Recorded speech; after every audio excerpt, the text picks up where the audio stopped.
Alright, I'm here.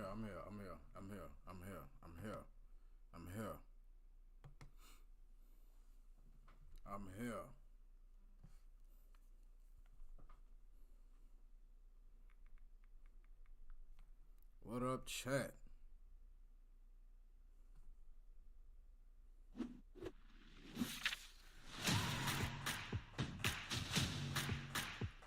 San Diego Comic-Con continues. I'm a psychotic, obsessed fan of the show. And IGN's Day 2 coverage is about to kick off. What up, yo?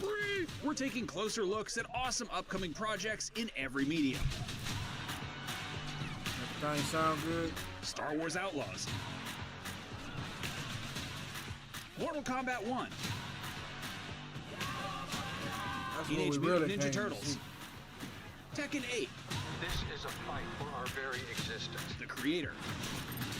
Armored Core 6. Hey, why are you squeezing me so tight? How about a little dinner first? And High on Life. I've always been more partial to the Green Ranger. I'm sitting right here. IGN Live from San Diego kicks off right now. On with the MK1, baby. And welcome to day 2 of IGN Live at San Diego Comic-Con. I'm Stella Chung. And I'm Max Scoville. If you've been living in a cave frozen in carbonite or are currently suffering from acute Drew Barrymore grade in 51st Dates amnesia, Comic-Con is the biggest pop culture event of the year. And don't worry, you don't need to get it tattooed all over your body like the guy from Memento. We'll definitely remind you. Comic-Con is the biggest pop culture event.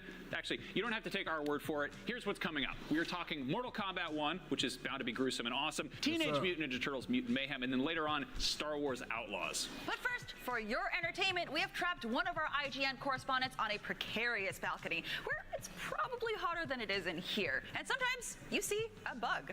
It's very cruel. Is there a bug out there? Sir, come on with the MK. No bugs, but we do have a great view of the convention center behind me, and right in front of me, I can see pretty clearly what's coming up on our show. The creators of Invincible are stopping by, and then we're talking to Gareth Edwards about his upcoming film, The Creator, and getting a look at the upcoming animated series, Mech Cadets. And hey, you never know, maybe a bug will land in my hair. I hope not, but anything can happen out here on the balcony where I am at the mercy of the elements. But I've got it easy compared to the absolute chaos out on the show floor, and we left poor Alan to his own defenses. Alan, how's it going out there? Idol, what up, yo? Out here on the show floor, Comic-Con cosplay is an absolute must, with cosplayers from all over the world converging right here to show off their designs and accessories. We're going to be checking out some of the best cosplays on the show floor later on the show, so don't miss it. I had to catch up real quick. Later this year, one of the most iconic fighting game series of all time is coming back so hard, it's resetting the entire timeline. Here to talk about Mortal Kombat 1, I'm joined by Ed Boon, Dominic Cianciolo, Tiago Gomez, Yuri Lowenthal, and Kelly Hu. Welcome, everyone. Yeah. Yeah. So, let's go. First of all, one of the big announcements you're making here at Comic-Con, Kelly, you're going to be playing Li Mei. I am? Coming back. I am. It's been a while since we've. When was the last time we saw Li Mei in the series? You know, I think it might have been Armageddon. Was it? Was it? Yeah. It was quite a while ago. Yeah, we're very excited. One of the returning 3D characters, which has been requested quite a bit from our fans. Yep. So Kelly, where does Li Mei fit into the story here? I have no idea. Cool. Damn, she got all of them. I'm not the one who makes the stories. I just go into the booth, I say the dialogue that they tell me to say, and they're the ones who put it all in there. Yeah, Dominic would be great. Yes. Yeah, so Li Mei in the rebooted Mortal Kombat universe is the first constable of the city of Sundo, which is Outworld's capital city. So she's responsible for policing and maintaining order, that kind of thing. And before she had this role, she was the head of the Umgadi, which is the new palace guard for the royal family of Outworld. And so she's got a lot of responsibility. She's obviously a very tremendous fighter, and she's got a really enhanced position in the new universe. Now, what's her play style like in Mortal Kombat 1? Yeah, let's hear some of that. We tried to incorporate a number of her kind of signature moves that she's had in the previous games, but now she's kind of got this fireworks effect thing. I don't know, Tiago can kind of elaborate on that. She, a lot of her effects are really kind of these bright colors, and they kind of lean back into the kind of aesthetic of the Sundo city, and there's a lot of really bright, awesome effects that are associated with her. Very cool. Yeah. I believe you're also shared that Tanya and Baraka are both coming. That's right, and that's another Baraka we had to bring back, obviously, but instead of story-wise, instead of just kind of that being part of his race, it's more of like an infection, right? And it's like a disease. So both Melina and Baraka have this disease called Tarkat, which causes them to kind of have the growths in their teeth and all that. So a lot of these characters are coming back as you know them, but their origins are completely different, and that's the big draw of this game is characters that you know in completely brand new story. Yeah, so in terms of that sort of timeline reset, what were the elements of Mortal Kombat lore that you were most excited to tweak and have fun with? Yeah. I mean, there was a lot. I mean, when the decision was made, we wanted to reboot, wanted to do something different. I was really looking at all of that great foundation that we had before, and so and talking with Ed about it, what he really wanted to do was take that foundation, but take the story in a completely different direction, so that we're surprising people and adding that novelty to it. Yeah. And so being able to play with the classic Sub-Zero Scorpion relationship, playing with Melina's origin and sort of her relationship to Katana and Sindel, it was a lot of fun to be able to tweak all of those things and just push them in a slightly different direction. Yeah, there are hints of things that you know. Again, there's always like a competition between Scorpion and Sub-Zero, but now they're not deadly enemies who are trying to kill each other. They're brothers, and it's kind of like a brotherly conflict, right? And so that's like one example of all the kind of things that we've kind of twisted around with the characters, the relationships, and throughout the game. And again, Liu Kang and Raiden have literally switched. Liu Kang is like the god, and Raiden's like the more common person. And so it's great. To me, that's one of the things I'm most excited about with this game story. And you're playing Smoke. Notice how he did this version of Smoke champion. Again, I'm going to throw it back to Dominic just to make sure that he's in the right place. As far as the lore goes. I mean, one of the things that really attracted me to this when I was originally cast was, I said, I'm not really big into fighting games, and then Dominic started going down this story path with me, and I'm like, oh, that's something I can connect to. That's I love that. That's what got me excited finally. About this in particular was that all the story that's coming into it and the story that's being created. But as far as where he is in the Link Way and all the, Smoke is he is very similar to what we've seen before. The big difference is that we are playing up the relationship that he had with Kuai Liang, Scorpion. And it is taking that relationship and deepening it and fitting that into that whole brother dynamic. He is the adoptive brother of Sub-Zero and Scorpion, and it really levels up sort of their conflicts and their relationships. And as for DLC fighters, I think you've confirmed now it's official: Peacemaker, Homelander, and Omni-Man. What a trio! I heard that. I thought it was a joke. It's the best. Is this is there a theme? Because I think with Mortal Kombat X and 11, there was sort of a theme to your DLC characters. Horror movies and like action movies. Sure. What's the theme here? Well, obviously it's R-rated or M-rated heroes, right, and villains, more from like the kind of the comic book genre. Again, Peacemaker, Homelander, Omni-Man, they're all kind of in this hyper and violent category of guests, and that's kind of like the theme there, along with the Mortal Kombat characters of Takeda and Quan Chi and I'm drawing a blank. And Ermac. Yeah.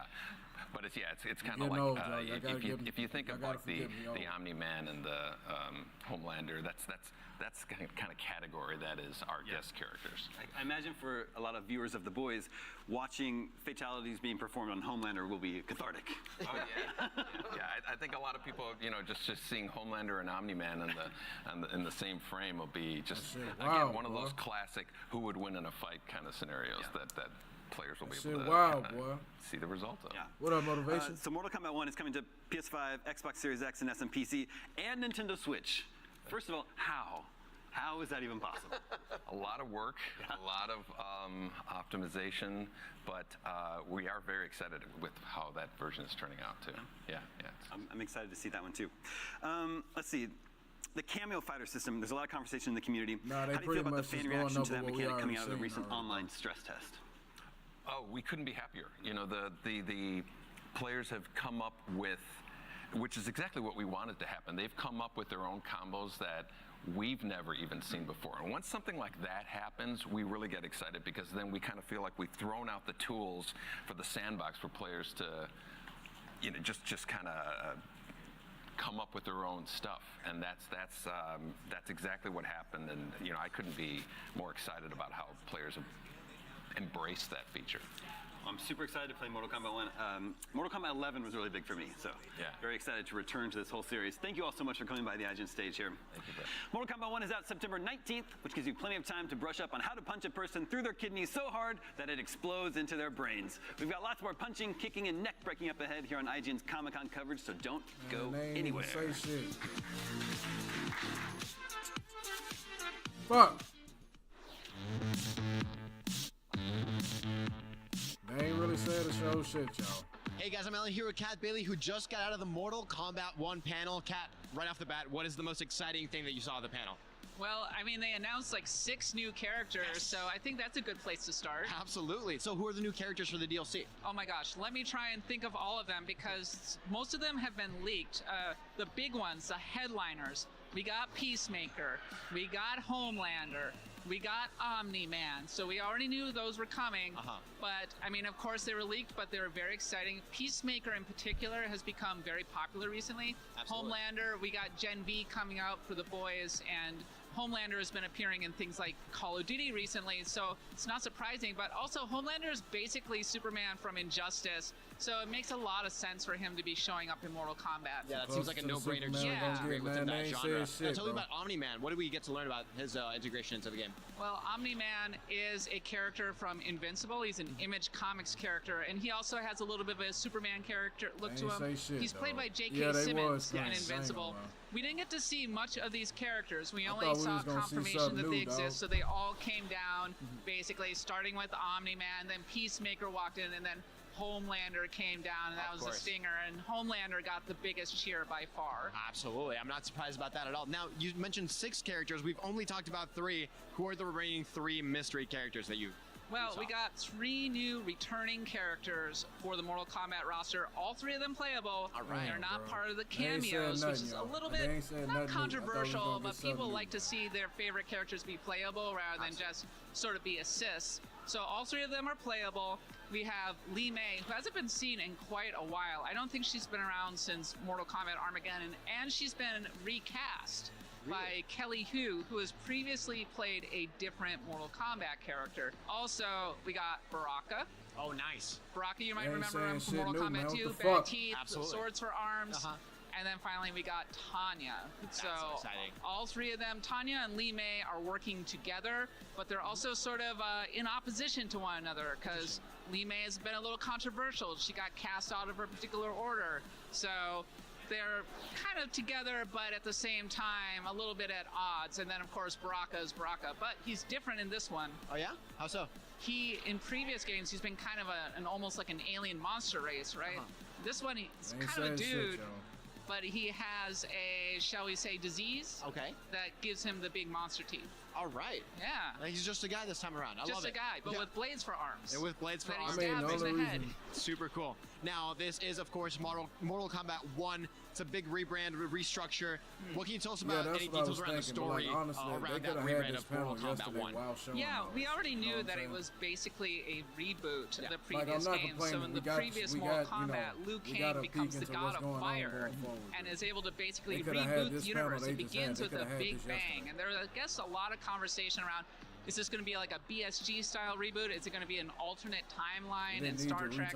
And ultimately they're like, okay, well, let's just start fresh, because one of the things about Mortal Kombat was that it had the Naruto problem, I should say, where they kept introducing more and more powerful villains. Yeah, the power creep is real. The power creep is real, and at a certain point you go, how can we keep going like this? So they're going back to the beginning a little bit, and it makes sense that Shang Tsung is like he's a villain. We don't know if he's the big bad in this one, but you know that he's going around the countryside, stirring up trouble. Liu Kang is clearly very troubled about this. He's working with Li Mei as well.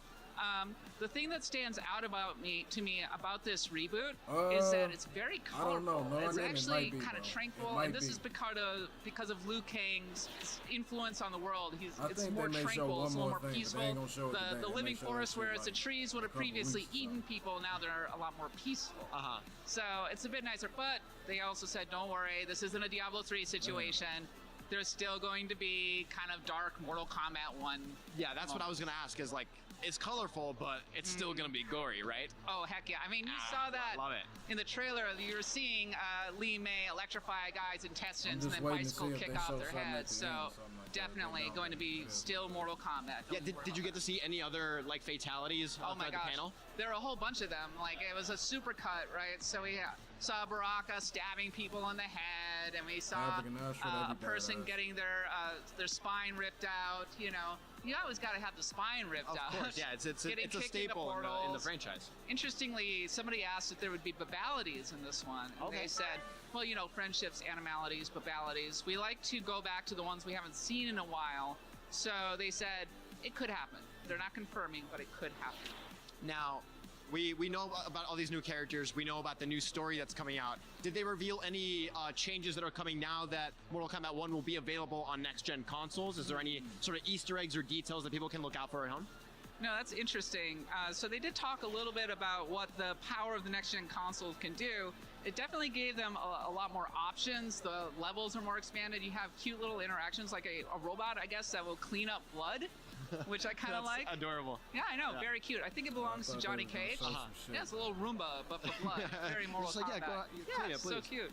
And then also, you can see a lot more of the details in the individual costumes, the stitching and things like that. Yeah. And I have to say that the actual cutscenes are very impressive. It's a good-looking game. Like, you can really see the production values in this one. And then they also teased a much expanded story mode. Now, story mode is a big deal in Mortal Kombat because, I mean, it's what really sets it apart from games like Street Fighter. Street Fighter has a good single player this time around, but nothing on the level of the production values of Mortal Kombat. Yeah, it's very cinematic in that way. People are super into the lore and the universe, and so to hear that it's going to be so much bigger, so much expanded, something that maybe they've never seen before is really intriguing. Well, Kat, thank you so much. That was so exciting.